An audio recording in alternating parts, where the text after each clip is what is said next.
नमस्कार.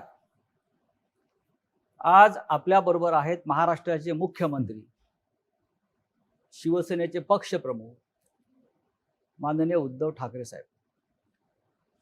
आज संपूर्ण देश, महाराष्ट्र, संपूर्ण विश्व एका भयंकर संकटातून झुंज देत मार्ग काढण्याचा प्रयत्न करतो. आपल्या देशाची स्थिती चिंताजनक आहे. महाराष्ट्रामध्ये सुद्धा करोनाचं संकट तर आहेच, पण मधल्या काळामध्ये एक निसर्ग वादळ आलं, ते संकट आलं आणि या सगळ्या संकटांना खंबीरपणे तोंड देत राज्याचं नेतृत्व मुख्यमंत्री उद्धव ठाकरे करतायत. अधूनमधून ते गेल्या 4 महिन्यामध्ये लॉकडाऊनच्या काळामध्ये फेसबुकच्या माध्यमातून मुख्यमंत्र्यांनी जनतेशी संवाद साधला, पण हा संवाद एकतर्फी होता. म्हणजे मुख्यमंत्री आपल्याला समजावून अनेक गोष्टी सांगत होते, आपलं मार्गदर्शन करत होते, आपलं बौद्धिक घेत होते आणि जनता ते सगळं ऐकत होती. ती माननीय मुख्यमंत्र्यांच्या मन की बात होती, दिल की बात होती. पण ह्या निमित्तानं या राज्यातल्या जनतेच्या मनात सुद्धा अनेक प्रश्न आहेत. काही राजकीय असतील, काही सामाजिक असतील, काही आरोग्यविषयक असतील. या सगळ्या प्रश्नांवर बोलण्यासाठी आज मुख्यमंत्री आपल्याबरोबर आहेत. मी मुख्यमंत्र्यांचं स्वागत करतो. नमस्कार उद्धवजी, आपलं स्वागत. नमस्कार आणि जय महाराष्ट्र. आपण कसे आहात? तुमच्या समोर आहे. आपण समोर आहात, पण खूप दिवसांनी म्हणा किंवा खूप महिन्यांनी म्हणा आपल्याला आपला चेहरा जनतेनं स्वच्छ पाहिला. म्हणजे आपल्या चेहऱ्याला मास्क नाही. माझा चेहरा स्वच्छच आहे. हा. आणि फेसबुक लाईव्ह मध्ये सुद्धा माझा फेस हा स्वच्छच आहे. फेस टू फेस आपण जनतेसमोर आलात. पण आपण आज खूप प्रसन्न दिसताय. सामनाची मुलाखत आहे ना ही? सामनाची मुलाखत. प्रसन्न दिसताय. आपल्या चेहऱ्यावरती कोणताही तणाव नाही, रिलीफ ज्याला आपण म्हणतो ते दिसतंय. फक्त थोडे डोक्यावरचे केस गेलेले दिसत आहेत मला. हा 6 महिन्यातला परिणाम आहे का? एक तर पहिली गोष्ट अशी की मगाशी आपण सांगितलं की फेसबुकच्या माध्यमातून मी जनतेशी संवाद साधला म्हणा किंवा त्यांचं बौद्धिक घेतलं म्हणा किंवा काही म्हणा. त्याला काही म्हटलं तरी मी जनतेशी नातं तुटू दिलं नाही. जनतेशी माझा संबंध दुरावू दिला नाही आणि त्यांच्यासोबत मी म्हणजे महाराष्ट्र सरकार हे खंबीरपणे खांद्याला खांदा लावून प्रत्येक संकटात प्रत्येक पावली तुमच्या सोबत आहे हे मी सांगण्याचा प्रयत्न केला. आणि मला नक्कीच एका गोष्टीचा आनंद आहे की जनता माझ्यावरती म्हणजे सरकारवरती विश्वास ठेवते आहे, सरकारचं ऐकते आहे, सहकार्य करते आहे. आणि त्याच्यामुळे तुम्ही जे आता म्हणालात की माझ्या चेहऱ्यावरती ताण तणाव नाही, जनता सोबत असल्यानंतर कोणत्याही ताण तणावाची चिंता करण्याचं कारण नाहीये. एकदा का जनता आहे, जनतेचा विश्वास आहे, तो विश्वास हा माझ्यासाठी खूप मोठं बळ देणार आहे. आणि तो विश्वास जोपर्यंत माझ्यासोबत आहे, हे बळ जोपर्यंत माझ्यासोबत आहे, तोपर्यंत मला ताण तणावाची पर्वा करण्याची आवश्यकता नाही. तेच म्हणतो की इतकं मोठं संकट असताना जगातले अनेक नेते तणावाखाली दिसत आहेत. रोज जनतेला एकच केस जे काय कमी झालेत असं वाटतं आपल्याला. एक तर बऱ्याच दिवसांतर कालच मी केस कापलेत. तोपर्यंत गेले 3-4 महिने स्वतःचे केस थोडेफार म्हणजे अनेकांनी हे राष्ट्रीय कार्य आपापल्या घरामध्ये अनेक वर्ष केलं. म्हणजे आत्मनिर्भरतेचा जो प्रधानमंत्र्यांचा संदेश आहे. नाही, मी असं नाही म्हणत, आत्मनिर्भर एवढंच. बरं, बरेच दिवस आपण जनतेच्या आरोग्याची काळजी घेत आहे. अजूनही आहे. म्हणजे आपल्याशी बोलताना सुद्धा माझ्या डोक्यामध्ये सगळे एक गोष्टी ज्या काही माहिती आतापर्यंत माझ्याकडे येते. मी अनेक मुख्यमंत्र्यांची या काळामध्ये देशभरातल्या संवाद ऐकले, भाषणं ऐकली, प्रधानमंत्र्यांचं सुद्धा ऐकलं. किंबहुना आपल्याशी आपलं ऐकताना मला सारखं असं वाटायचं की जी जागतिक आरोग्य संघटना आहे त्या जागतिक आरोग्य संघटनेला सुद्धा राज्याचे मुख्यमंत्रीच मार्गदर्शन करतायत. इतकं आपलं डॉक्टरी ज्ञान, वैद्यकीय ज्ञान आपल्या बोलण्यातून आणि एकंदरीत वर्तनातून दिसत होतं. हे डॉक्टरी ज्ञान आपल्याकडे आलं कुठून? ह्याला असं काही नेमकं उत्तर नाही. पण एक गोष्ट सांगतो. लहानपणी एक त्या काळामध्ये, आताचं नाहीये, त्या काळामध्ये एक प्रश्न नेहमी लहान मुलांना विचारला जायचं. मोठा झाल्यावर तू कोण होणार? त्यावेळेला त्या मुलांची ती इच्छा तेव्हा ते व्यक्त करायचे. अर्थात प्रत्येक जण तसं काही झालाच असेल आणि झालाच नसेल असं नाहीये. परंतु वैद्यकीय शास्त्र हा माझ्यासाठी नेहमी कुतूहलाचा आणि अभ्यासाचा विषय राहिलेला आहे. अगदी कदाचित, म्हणजे नाही झालं ते बरं झालं, पण कदाचित एक शक्यता तेव्हा माझ्या मनात ही डोकत होती की डॉक्टर व्हावं. बरं, अरे वा. त्या दृष्टीने मी कधी असा काही प्रयत्न केला नाही, पण होमिओपॅथीचा मी तेव्हा अभ्यास करत होतो, जरूर करत होतो. आपल्या घराला परंपरा आहे. हो, माझे आजोबा असतील, आपले काका असतील, किंवा शिवसेना प्रमुख सुद्धा त्यातलं फार चांगलं ज्ञान आणि महासुरा. मास आहे. तर तो एक आमच्याकडे बॉक्सच असायचा. त्याच्यामध्ये आता हे सगळं आर्सेनिकम अल्बम, हे ते सगळे एक बॉक्सच असायचा. कोणाला काय झालं तर घरच्या घरी ते उपचार केले जायचे. आणि तेव्हा होमिओपॅथीचे डॉक्टर्स आमच्याकडे यायचे. ॲलोपॅथी हा विषय खूप दूर होता. तो काळ एकूण वेगळा होता. आत्तासारखे सगळे उपद्व्यापी व्हायरस वगैरे बरं त्या जमान्यामध्ये असे फार त्रासदायक नव्हते. आणि एक चांगलं छान असं आयुष्य होतं. त्या काळामध्ये मी होमिओपॅथीचाही अभ्यास करत होतो. कळत नकळत ती जी काही आवड आहे ती आज सुद्धा थोडीफार जिवंत आहे. आणि अनेकदा, म्हणजे काही वर्षांपूर्वी तुमच्या लक्षात असेल, आपल्याकडे बीडला प्लेग आला होता. त्याही वेळेला मी शिवसेनेचं पथक पाठवलं होतं, डॉक्टर दीपक सावंत यांच्या नेतृत्वाखाली. ते तिकडे गेलं. मग औषधं कोणती लागतील, काय लागतील, ती औषधं कुठून आणायची, मुंबईमध्ये पूर आला तेव्हा कोणती औषधं लागतील, हे एक थोडंसं मी एक तळमळीने करत असतो. आणि आत्ता सुद्धा हा एक विचित्र योगायोग आहे. ध्यानीमनी नसताना मुख्यमंत्री पदाची जबाबदारी माझ्या खांद्यावरती आली. आणि ती सुद्धा अशा वेळी आली की जागतिक एक आरोग्यविषयक आणीबाणी जणू काही त्यातनं आपण जातो असा हा काळ आहे. आणि त्यावेळेला ही जबाबदारी माझ्या खांद्यावर आली म्हटल्यानंतर मग त्याच्या खोलात जाणं हे फार महत्वाचं आहे. खूपच खोलात गेला. हो, कारण त्याच्याशिवाय तुम्ही निर्णय घेऊ शकत नाही. नेमकं एखाद्याचं मूळ तुम्हाला कळल्याशिवाय तुम्ही निर्णयापर्यंत जाऊ शकत नाही. आज ह्या विषयावरती तज्ज्ञ असा कोणीच नाहीये. जो तो अनुभवातून शहाणपण जे येतं तो अनुभव आपल्याला शिकवतोय. आणि त्यातून आपण शहाणे व्हायचं की नाही याचा त्याचा प्रश्न आहे, पण शहाणं होण्याचा आपण तरी प्रयत्न करतो. तुम्ही, असं मला वाटतंय की तुम्ही जनतेला मार्गदर्शन करता करता या सगळ्या विषयावर, राज्याचे जी आपली प्रजा आहे, आपण त्याचे पालक आहात. कोरोना बरोबर जगायला तुम्ही शिकलेला आहात. सगळ्यांना शिकायला पाहिजे. कारण त्या फेसबुकच्या माध्यमातून, आणि असं काही नाही की अजून मी ते थांबवलेलं आहे. बरं, येत्या काही दिवसात मी परत करेन. कारण हे करत राहावंच लागेल. जोपर्यंत एक कोरोना सोबत जगणं आपण शिकत नाही आणि स्वीकारत नाही, तोपर्यंत ह्या काही गोष्टी अपरिहार्य म्हणून आपल्याला मानाव्याच लागतील, त्या कराव्याच लागतील. उगाचच फिरणं, उगाचच गर्दी करणं, ह्या काही अनावश्यक गोष्टी ह्या टाळाव्या लागतील. ठाकरे सरकार, आपण ठाकरे सरकारच म्हटलं पाहिजे, कारण जो नेतृत्व करतो त्याच्या नावाने सरकार ओळखलं जातं. पण ठीक आहे, मी नेतृत्व म्हणून हा एक भाग झाला. परंतु एक तर हे महाविकास आघाडी म्हणून 3 पक्षांचं सरकार, सोबत समर्थक आपले जे अपक्ष आहेत त्यांचं सरकार आहे. आणि त्याहीपेक्षा महत्वाचं, ज्यांनी हा प्रयत्न स्वीकारला, ज्यांनी ह्या प्रयत्नाचं स्वागत केलं, त्या मायबाप जनतेचं सरकार आहे. त्या सरकारला 6 महिने झाले. 6 महिने गेले, 6 महिने होऊन गेले. खरं म्हणजे एखाद्या सरकारला किंवा एखाद्या मुख्यमंत्री पदाला 1 महिना झाला तरी उत्सव साजरा करतात. सध्या उत्सवाला बंदी आहे. आणि राज्यात व देशामध्ये अशी अनेक उदाहरणं आहेत की ज्यांना 2-4 महिनेही पंतप्रधानपदी किंवा मुख्यमंत्रीपदी राहता आलं नाही.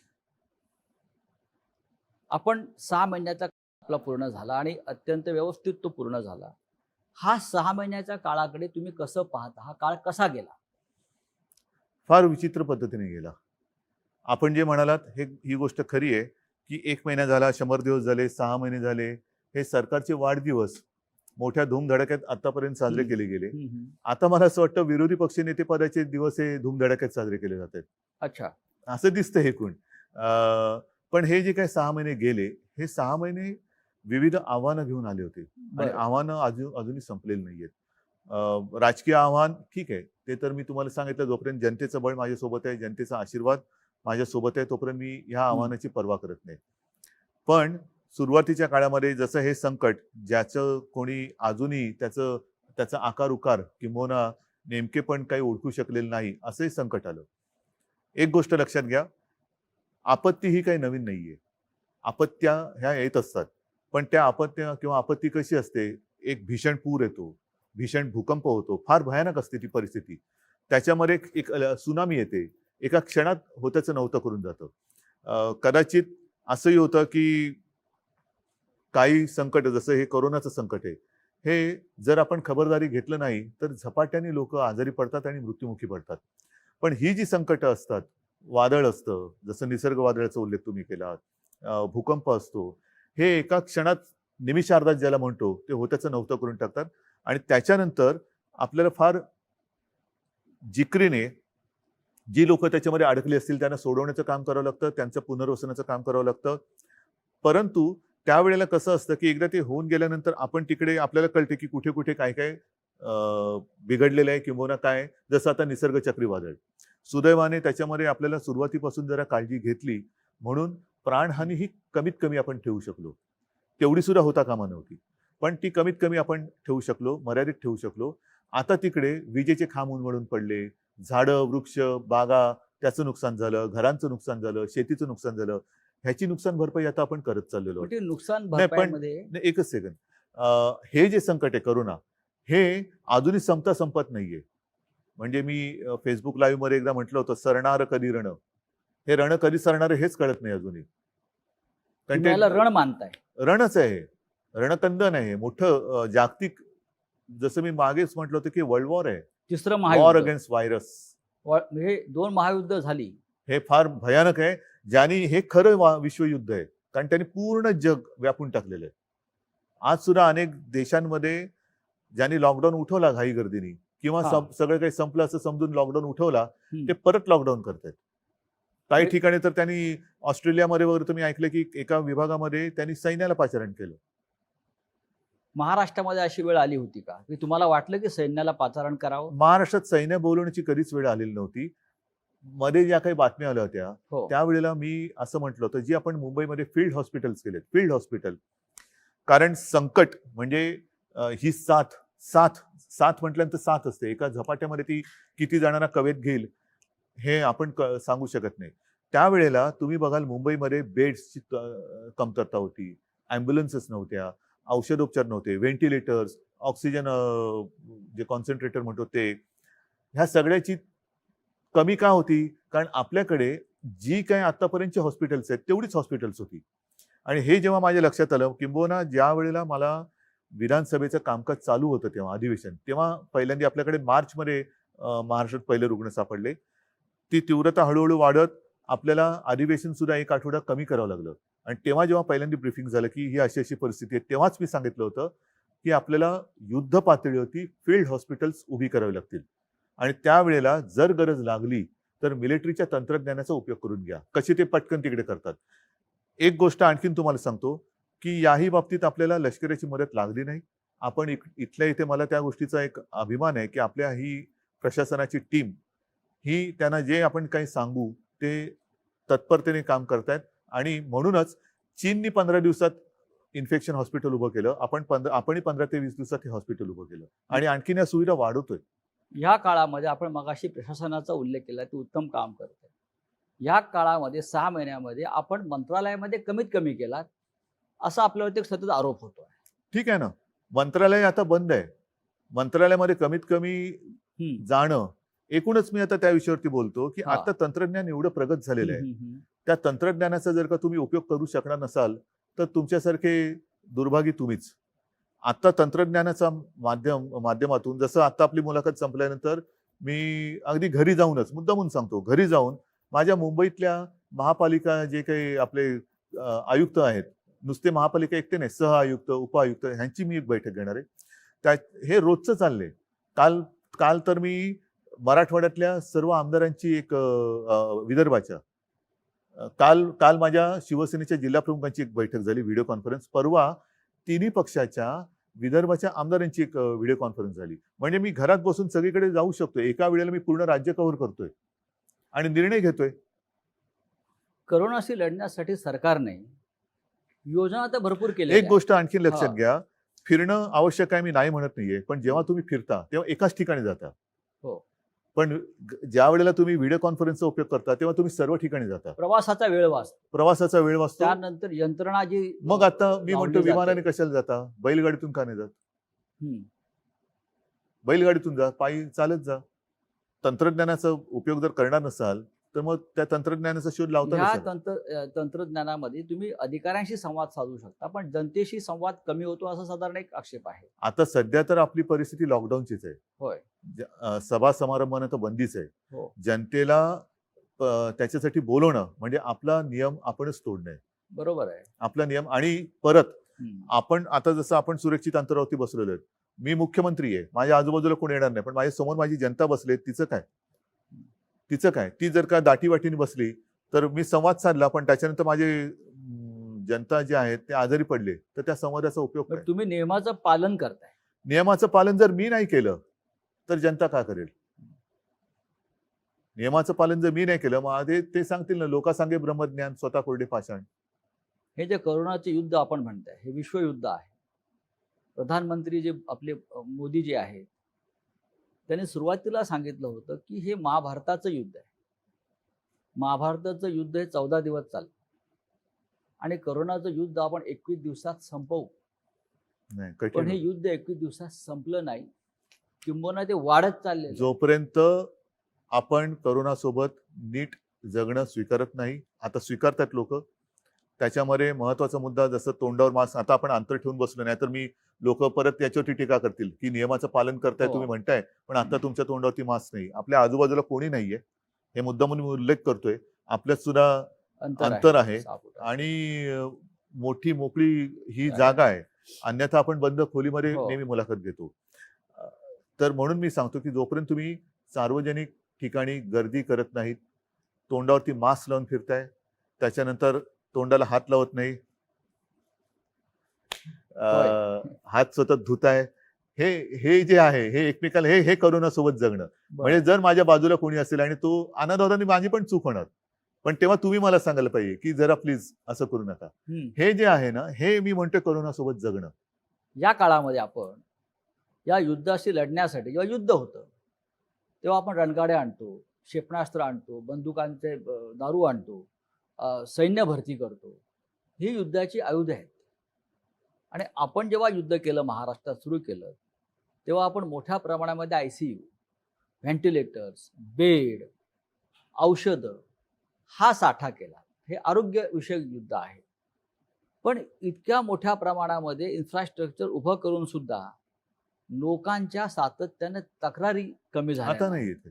किंबहुना कोविड सेंटरमध्ये बेड नाही नाही, असं होत नाहीये. किंवा गेल्यावरती आम्हाला उपचार मिळत नाही. सांगतो, अशा प्रकारे सुद्धा काही तक्रारी तुम्ही इतकं प्रचंड काम केल्यावर सुद्धा जेव्हा आल्या तेव्हा मुख्यमंत्री म्हणून आपलं काय भावना राहिल्या? नाही भावना, इथे मी भावना वगैरे माझ्या पाळत नाहीये. मला काम करायचंय आणि जनतेला वाचवायचंय. जी तुम्ही गोष्ट म्हणताय ही सुरुवातीला मुंबईत होती, जे मी तुम्हाला सांगितलं. प्रामाणिकपणाने आपण कबूल केलं पाहिजे की ह्या व्हायरसचा प्रादुर्भाव, साथीचा प्रसार आणि आपल्याकडच्या सुविधा ह्याचा जी उपलब्ध होती हे विषम प्रमाण होतं. आता मुंबईत आपण अजूनही वाढवतो आहोत, परंतु आता हा व्हायरस ग्रामीण भागात पसरायला लागलेला आहे, इतर शहरात पसरतोय.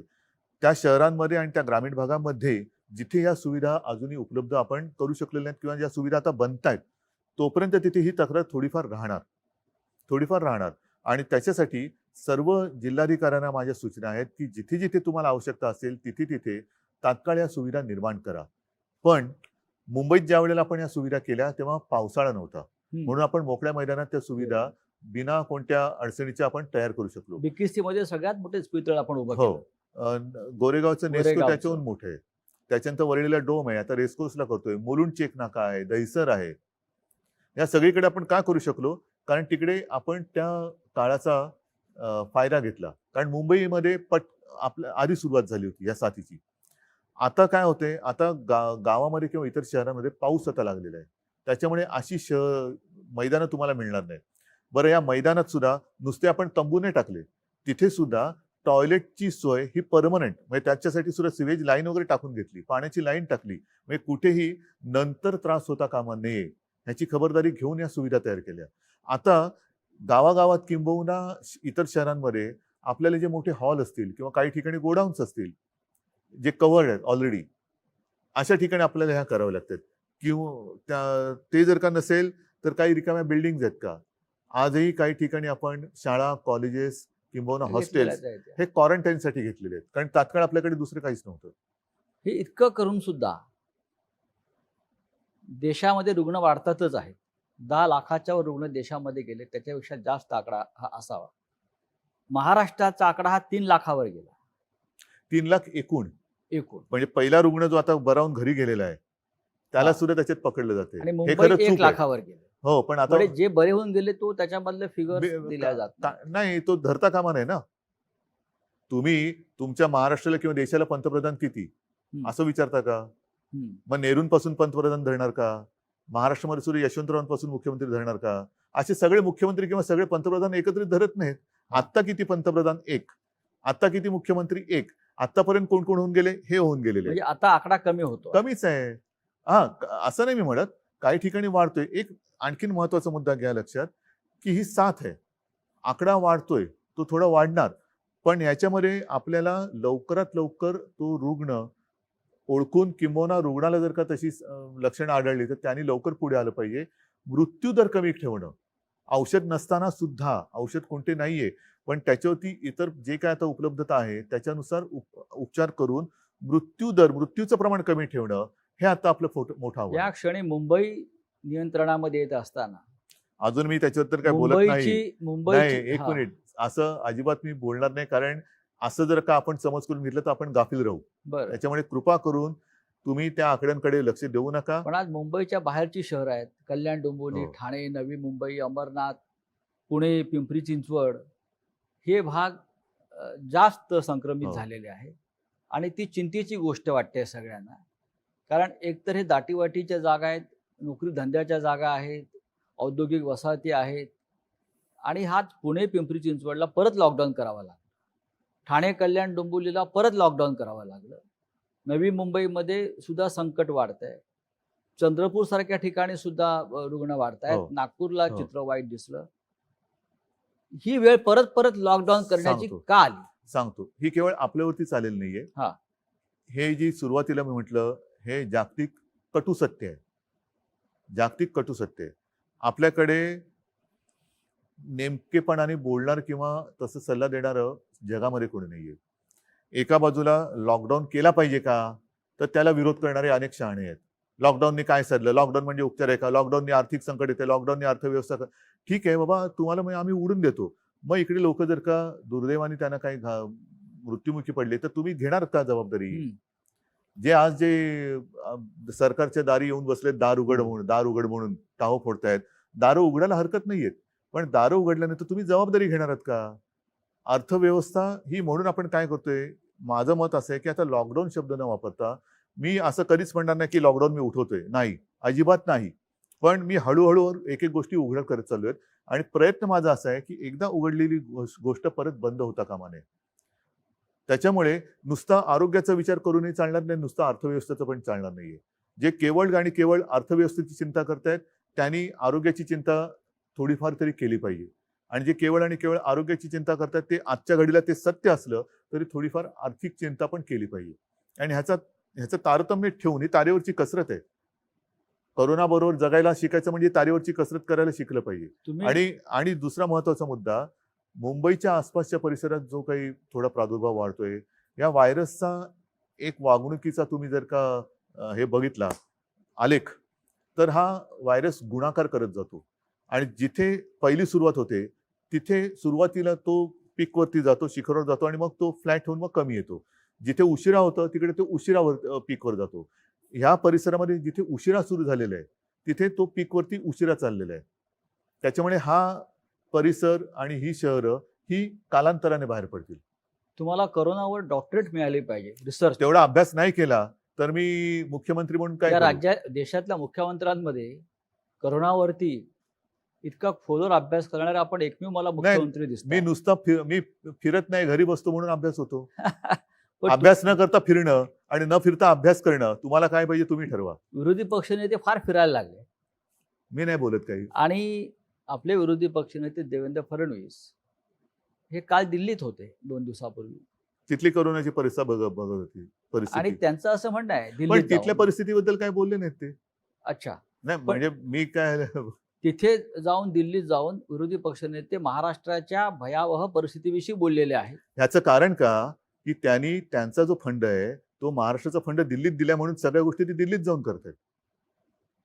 हे तुमचं म्हणणं जरी मी खरं मानलं किंवा राज्य खरं मानत असेल, त्याच्यावरती खूप टीका सुद्धा झाली, पण राज्यातल्या परिस्थितीचे भयावह परिस्थितीचे अपडेट्स त्यांनी प्रधानमंत्र्यांना भेटून देणं कितपत योग्य आहे? खरं म्हणजे ही चर्चा मुख्यमंत्र्यांनी करायला हवी. मी अशा कोण काय म्हणते याच्याकडे लक्ष देत नाही. मी पुन्हा पुन्हा सांगतोय, मी माझ्या कामाशी प्रामाणिक आहे. माझ्यावरती माझ्या जनतेचा विश्वास आहे. तोपर्यंत हे तर ठीक आहे, हे बोलतील आणि कदाचित त्यांची पोटदुखी अशी असेल की कुठेही न जाता कुठेही न फिरता ज्या एका संस्थेने, ती संस्था कोणती मी अजून बघितलेली नाहीये, देशातल्या सर्वोत्तम मुख्यमंत्र्यांमध्ये महाराष्ट्राच्या मुख्यमंत्र्यांची होय. निवड केली. ही सुद्धा पोटदुखी असू शकेल, कारण करोनाची लक्षणं वेगवेगळी आहेत. अच्छा, पोटदुखी एक लक्षण आहे. नाही, वेगवेगळी आहेत. आता तर म्हणतात सर्दी, तुमच्या खोकला, ताप हे आहे. सर्दी, खोकला, ताप, चव जाणे, म्हणजे चव वास गेलेली आहे. जाणे, अंगावरती रॅश येणे, काही जणांची बोटं काळी निळी पडतात. त्याच्यामध्ये आता नवीन लक्षण ही पोटदुखी आहे. पोटदुखी तर असूच शकते. अच्छा, मग हे पोटदुखीतून आले म्हणजे नाही, आता थोडंसं मी गांभीर्याने सांगतोय बरं. की म्हणजे खरंच सांगतोय, ही मस्करी नाहीये.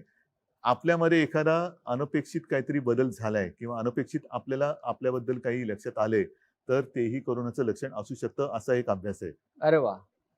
त्याच्यामुळे असं जर का कोणाला काही लक्षण विचित्र, कारण वास जाणं, चव जाणं, आपण सगळीकडे होर्डिंग्स लावलेत की शिंकताना, खोकताना तोंडावरती रुमाल ठेवा, इकडे इकडे थुंकू नका. प्रत्यक्षात सर्दी खोकल्याची साथ तशी मोठ्या प्रमाणात नाही आली. ताप येणं आहे, काही जणांची चव जाते, वास जातो, किंबहुना बोटं हिरवी निळी किंवा काळी निळी पडतात. तर असं वेगळं काहीतरी म्हणजे लक्षात सरकार आलं. राज्यामध्ये सत्ता परिवर्तन झाल्यापासून अनेकांचं आयुष्य बेचव झालेलं आहे. असू शकतं, त्याचा परिणाम असेल असं आपलं असू शकेल. मानलं पाहिजे. पण विरोधी पक्षाच्या नेत्यांनी, विरोधी पक्ष ही संसदीय लोकशाहीतली एक महत्वाची संस्था आहे फार जबाबदार संस्था आहे. आणि या महाराष्ट्रामध्ये मी असं म्हणेन की लोकशाहीच्या सुदैवानं विरोधी पक्ष फार मजबूत स्थितीमध्ये असताना त्या विरोधी पक्ष नेत्याने राज्याच्या प्रश्नावर मुख्यमंत्र्यांशी चर्चा केली पाहिजे असे संकेत आहेत. ते संकेत पाळले जात नाहीत असं आपल्याला वाटत नाही का? मी 1-1.5 महिन्यापूर्वी साधारणतः सर्व पक्षांच्या नेत्यांची एक बैठक घेतली होती. बरं. येत्या काही दिवसात ती मी परत घेणार आहे. परंतु त्यावेळेला मी त्यांना मोकळेपणाने सांगितलं होतं की आपणही मोकळेपणाने आपली जी काही निरीक्षणं असतील, काही सुधारणा असेल, राजकारण तर ते आपल्या 5वीलाच पुजलेले आहे. सर्वदा राजकारण एके राजकारण, पण हा जनतेच्या जीवाशी खेळ होतोय. जर एखादी गोष्ट आपण म्हणता, मी मान्य करेन की कुठेही अजूनही कोविड सेंटरमध्ये थोडीशी दुरावस्था असेल, असू शकेल. मी असं नाही म्हणणार की असं नाहीच आहे, पण असेल तर ती मी सुधारवली पाहिजे. कारण शेवटी ती सुविधा मी जनतेसाठी केलेली आहे आणि त्याच्यात जर का कुठे काही उणीव असेल तर ती दूर केली गेलीच पाहिजे. आता सुद्धा आपल्याकडे काही औषधं गेल्या काही महिन्यामध्ये एक त्याच्यावरती शोध लागतोय आणि ती वापरली जात आहेत. आणि मी मुद्दामून सांगतो,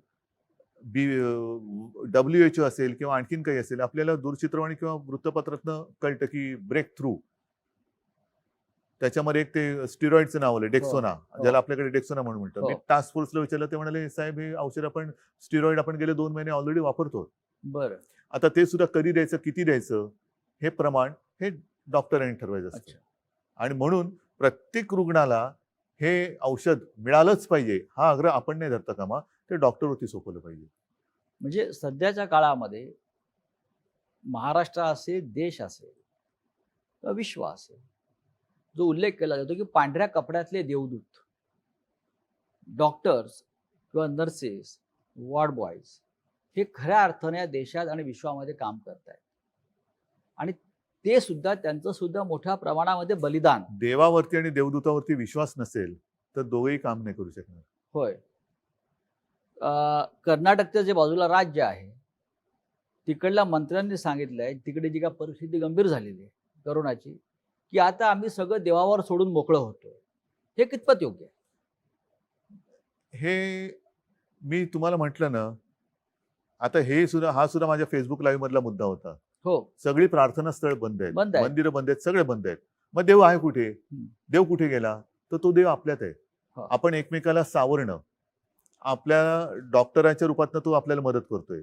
त्याच्यानंतर जसं मी म्हटलं की एक जनजागृती, एकमेकाला सावरणं, हा सुद्धा फार त्याचंच एक हे आहे. असं पूर्वी आम्ही शाळेमध्ये असताना पिक्चर बघायचो. त्याच्यामध्ये देवा दिखायचं, त्या हातात अशी किरणं निघतात आणि तो चमत्कार होतो. कोणतरी मृत्युमुखी पडलेला पुन्हा जिवंत होतो, आजारी पडलेला पुन्हा बरा होतो. तर ते शेवटी देवाचा आशीर्वाद म्हणजे ते औषधाच्या रूपाने त्याला मिळणं, वेळेवरती रुग्णसेवा मिळणं, या सगळ्या गोष्टी ही तीच गोष्ट आहे. मला असं रुग्णसेवा. वाटतं शरद पवार काल ह्या विषयावरच बोललेले आहेत का? काय? शरद पवार असं बोलले आहेत की अयोध्येतलं जे राम मंदिर उभं राहत आहे त्याच्यापेक्षा करोनाची चिंता जास्त आहे. मंदिराच्या माध्यमातून करोना बरा होणार नाही. करोनासाठी आपल्याला अशा प्रकारे आपण म्हणताय बरोबर डॉक्टर आहे ना. डॉक्टर्स पाहिजेत. आज डॉक्टरांची आणखीन एक गोष्ट काय आहे की आपण ज्या सुविधा निर्माण करतो आहोत, हो त्या सुविधा काही रुग्ण बऱ्या नाही करणार आहेत. हा त्या सुविधांच्या बरोबरीने डॉक्टर्स पाहिजेत. आपण मी आधीच म्हटलं होतं ना की जम्बो फॅसिलिटी, जम्बो म्हणजे मी काय बेडचं दुकान नाही काढलेलं, फर्निचरचं दुकान नाही काढलं, प्रदर्शन नाही भरवलं. त्याच्यावरती जेव्हा रुग्ण येईल तेव्हा त्या रुग्णाच्या आणि बेडच्या बाजूला डॉक्टर आणि ती सिस्टर पाहिजे आणि हातात औषधं पाहिजेत. ज्या मुंबईतल्या करोनाच्या स्थितीवर सगळ्यात जास्त टीका देशभरातल्या राजकीय लोकांनी केली, मग ते प्रवासी मजदूर जाताना असतील किंवा रुग्ण वाढताना असेल, त्याच मुंबई पॅटर्नचा आज सगळ्यात जास्त बोलबाला होतो. कोण करते? प्रत्येकाला मुंबई पॅटर्न लागू करा असं देशभरात वाटतं. कोण करते? सगळेच करताय. तर हा मुंबई पॅटर्न जेव्हा तुम्ही सुरू केला, तुम्ही मॅनेज केलं असेल. अच्छा, आम्ही मॅनेज केलं. मुंबई पॅटर्न त्यातली धारावी म्हटलं की लोकांच्या भुव्यावर जातात. पण मोठं आव्हान आहे. पण जागतिक आरोग्य संघटनेनं फक्त धारावीचा उल्लेख केला आणि धारावी पॅटर्न हा उल्लेख केला. हे मला असं वाटतं या सरकारचं सगळ्यात मोठं यश आहे. महापालिका असेल, राज्य सरकार असेल, पण मुख्यमंत्री म्हणून आपण सतत मुंबई आणि धारावीवर लक्ष दिलं. हे आपण कसं करू शकला? ह्याच्यावरती मी तुम्हाला म्हटलं तसं आपल्या जनतेवरती आणि यंत्रणेवरती विश्वास. हा विश्वास जर का नसेल आणि प्रत्येक ठिकाणी जर का मी धारावीमध्ये चक्रा मारत बसलो असतो तर काय साधलं असतं? मी मुख्यमंत्री म्हणून जाणं म्हणजे सगळा तो लवाजमा माझ्यावरती गोळा होणं. बरं, म्हणजे त्यांना कामाची ठिकाणं आणि कामं सोडून माझ्यावरती गोळा होणं. ह्याच्या पलीकडे मी त्यांना काय सांगणार? पण एक गोष्ट नक्कीच समाधानाची आहे की WHO धारावीचा उल्लेख केला. त्याच्यानंतर काल परवाकडे वॉशिंग्टन पोस्ट मध्ये एक आर्टिकल आहे, त्याच्यात त्यांनी म्हटलं की मुंबई हे एक असं शहर आहे की ज्या शहराने कोणतीही माहिती लपवलेली नाही, लपवाछपवी नाही, बिलकुल नाही. जे आहे ते स्पष्ट आहे. पण तुम्ही लपवताय, काहीतरी लपवताय असं विरोधी पक्ष नेत्यांचं म्हणणं होतं. मृत्यूच्या आकडे लपवताय, रुग्णांच्या आकडे लपवताय. त्यांच्याकडे वॉशिंग्टन पोस्ट त्यांची स्वतःची यंत्रणा आहे का? असू शकेल की ज्या माध्यमातून त्यांना हे आकडे मिळत आहेत किंवा राज्यातल्या कारभाराविषयी माहिती मिळते. असू शकेल. पण ह्या ज्या काही गोष्टी आहेत, WHO आणि वॉशिंग्टन पोस्ट, हे ह्या वृत्तपत्रात आणि त्या हेल्थ ऑर्गनायझेशननी देणं हे एक फार मोठं गौरवाची गोष्ट आहे. त्याच्यामुळे मी या गोष्टींकडे बाकीच्या मी त्याच्याकडे लक्ष देत नाही. धारावीत आपल्याला यश मिळत आहे.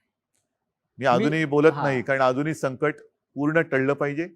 आणि जर का मी कोणाचं आता मोठं कौतुक केलं तर गाफीलपणा मला नकोय, गलथानपणा नकोय.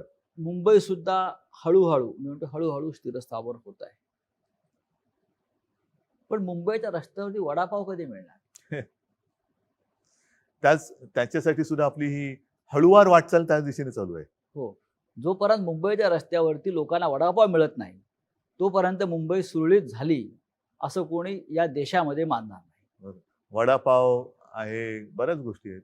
बरं, दुसरा एक विषय महत्वाचा येतो आहे की या संपूर्ण 4 महिन्याच्या काळामध्ये आपण मंदिरांना ही लॉकडाऊन केलंय. देवही बंदिवान आहेत. देव आपलेच आहेत. मंदिराची टाळी कधी उघडणार? देव म्हणतात मी तुमच्यात आहे बरं. आणि त्याच्यामुळे तुम्ही मंदिरात येऊ नका, तुम्ही हे पहिले सांभाळा. जसं गाडगेबाबांचा एक उल्लेख, हो. माझ्या आजोबांनी मला ती सांगितलेली गोष्ट, मला हो, तर त्यांच्या हो. चरित्रात पण लिहिलेली आहे. होय. गाडगेबाबा पंढरीला जायचे, पंढरपूरला.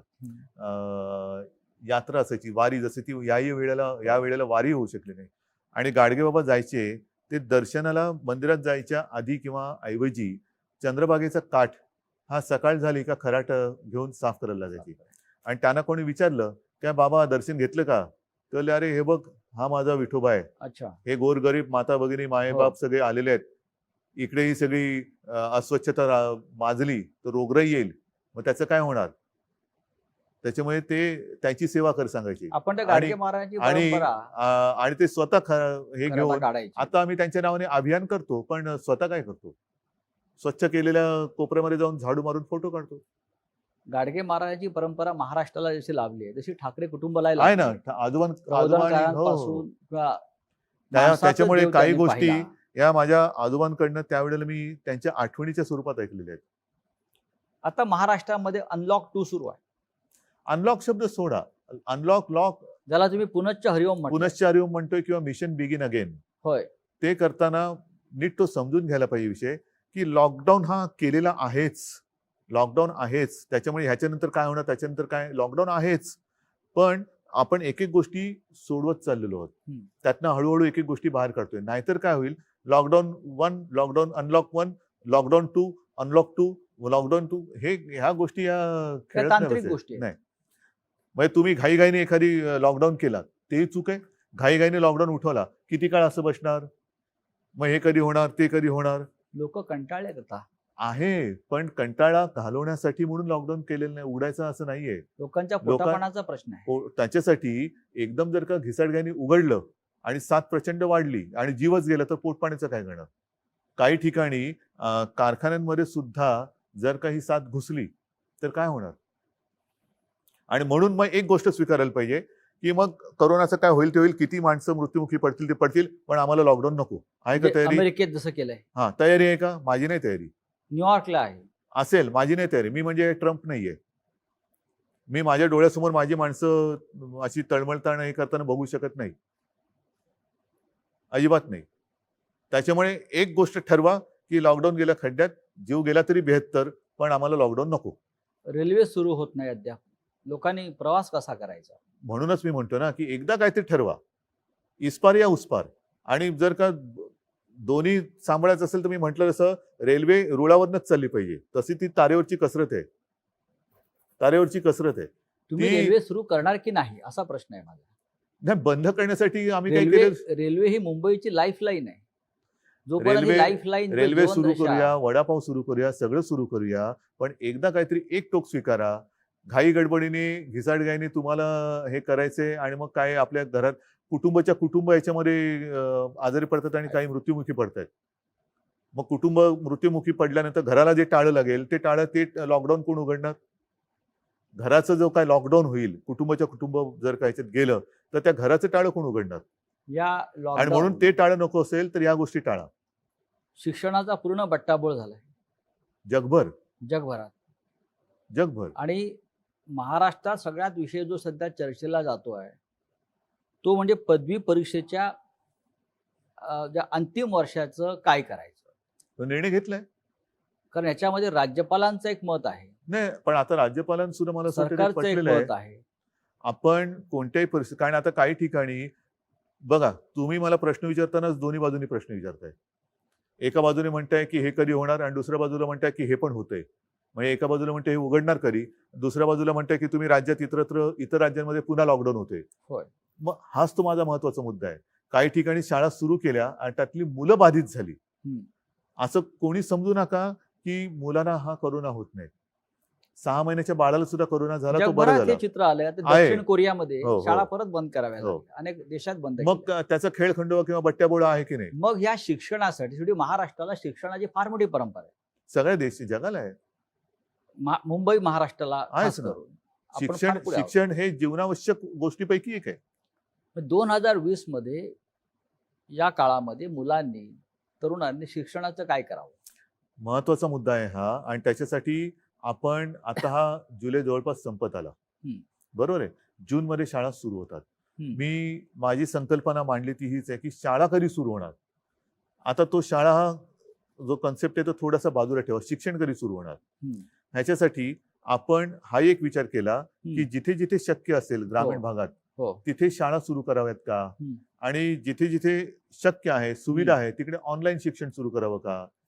ऑनलाईन शिक्षणाचं पायलट आपल्याकडे सुरू झालेलं आहे. बरं. त्याच्यासाठी आपण केंद्राशी बोलून, आता त्याच्यात सुद्धा कसं आहे की हे एकतर्फीच होणार आहे. जसं माझं फेसबुक लाईव्ह होतं तसंच ते होणार आहे की टीव्ही चॅनलवरनं शिकवता येईल का. त्याच्यानंतर आपण मुंबई महापालिकेच्या शाळेमध्ये टॅब दिले होते, SD कार्ड लोड केले, त्याच्यात ई लर्निंग आहे, टेक्स्टबुक आहेत, पाठ्यपुस्तक आहेत, अशी काही हे करावं का. कारण त्याच्यावरती सगळ्या बाजूनी आपण मतांतरही घेत आहोत. पण जसं आता तुम्ही म्हणताय की लॉकडाऊन करावा, काही म्हणतात करावा, काही म्हणतात करू नये, तसं प्रत्येक बाबतीत आपल्याला 2 मत, 3 मत, 4 मत हा जो काही एक घोळ होतोय मतांतराचा, त्याच्यामुळे आपला प्रॉब्लेम होतोय. कारण सरकार म्हणून आम्ही करणार, शेवटी जर का एखादी गोष्ट मला पटली तर मी टीकेची पर्वा कधीच करत नाही. मुख्यमंत्री नव्हतो तेव्हाही केले नाही आणि आताही करणार नाही. जी गोष्ट मला पटले आणि मला असं वाटतं की याच्यात जनतेचं हित आहे, तिकडे मी टीकेची पर्वा करत नाही. राज्यपालांची एक भूमिका आहे.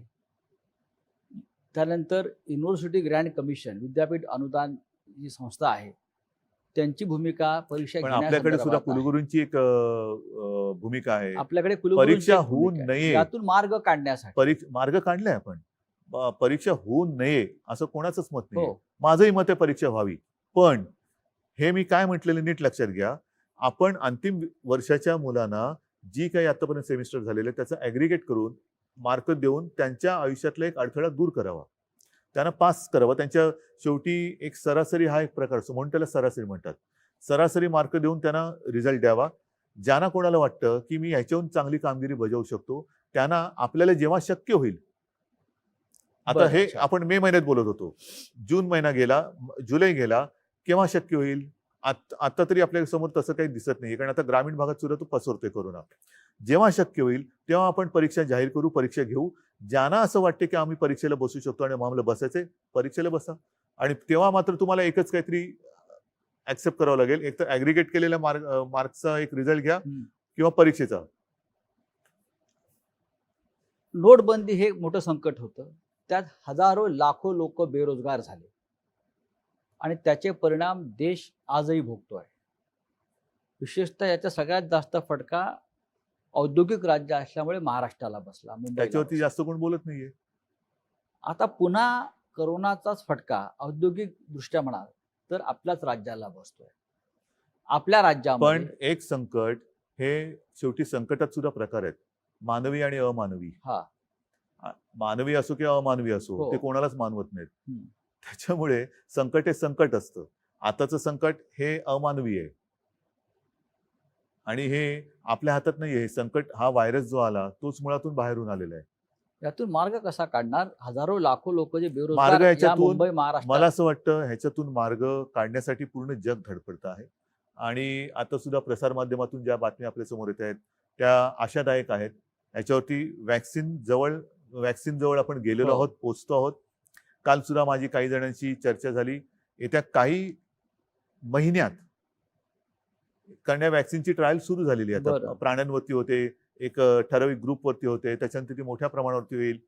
असं करून आता तर बातमी की ऑगस्टमध्ये आलं तर आनंद आहे. पण साधारणतः या वर्षाच्या अखेरीपर्यंत आपल्या देशामध्ये वॅक्सिन तयार होऊ शकतं असं चित्र आहे. शेतकऱ्यांचे प्रश्न नव्याने उफाळून येतील. सगळ्यांचेच आहेत.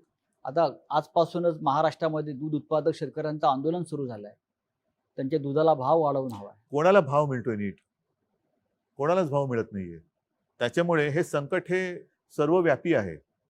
त्याच्यामुळे कोणत्या एका वर्गावरती किंवा एका क्षेत्रावरती संकट आहे असं मानणं चूक आहे. आणि शेवटी सगळीच लोक जर का अन्याय होतो म्हणून बाहेर पडली तर मग माझं तेच म्हणणं आहे, मग एक तर तुम्ही एक काहीतरी स्वीकारा की जे काय होईल ते होईल, आणि नाही तर आम्ही सुरक्षित राहून व्यवस्थित शांतपणाने विचार करून ह्या संकटाला परतू. हा एक मार्ग आहे. नाही तर जे काय होईल ते होईल, मारतो उडी आम्ही.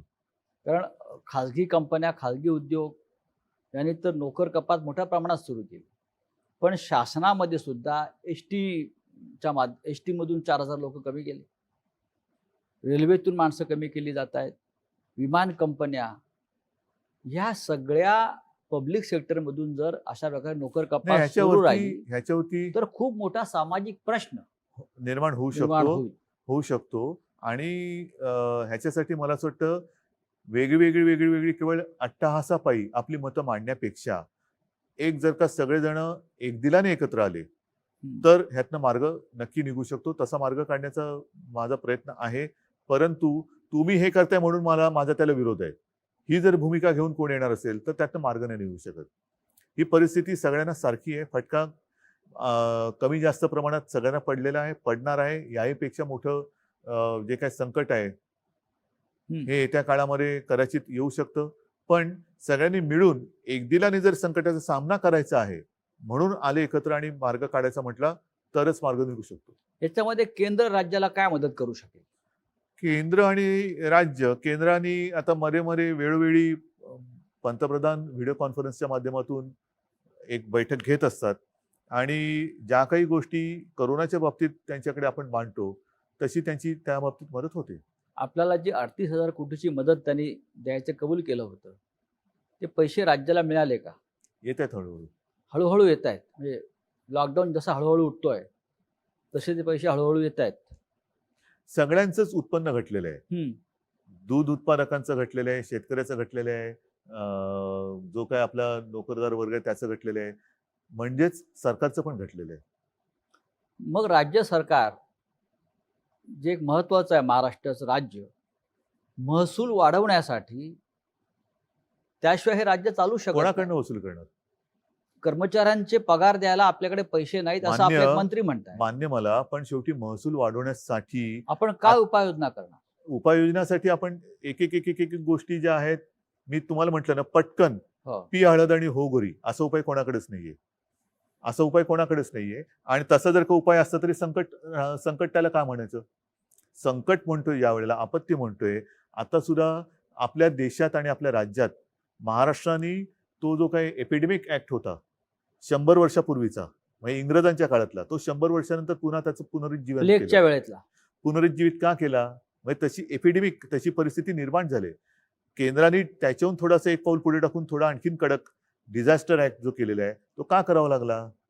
ह्याचं कारण तसं डिझास्टर आहे, आपत्ती आहे. ती जर नसती तर आता सुद्धा आपण जिथे बसलो ते इकडे तिकडे लोक आपल्याला दिसली असती. मुख्यमंत्री उद्धव ठाकरे यांच्या बरोबरच्या या गप्पा अशाच पुढे चालू राहतील. पहिल्या भागामध्ये मुख्यमंत्र्यांनी करोनापासून ते राजकारणापर्यंत अनेक विषयांवर आपल्याशी दिलखुलास चर्चा केली. ही चर्चा पुढल्या भागात अशीच आपण चालू ठेवू. तोपर्यंत आपण थोडी विश्रांती घेऊ.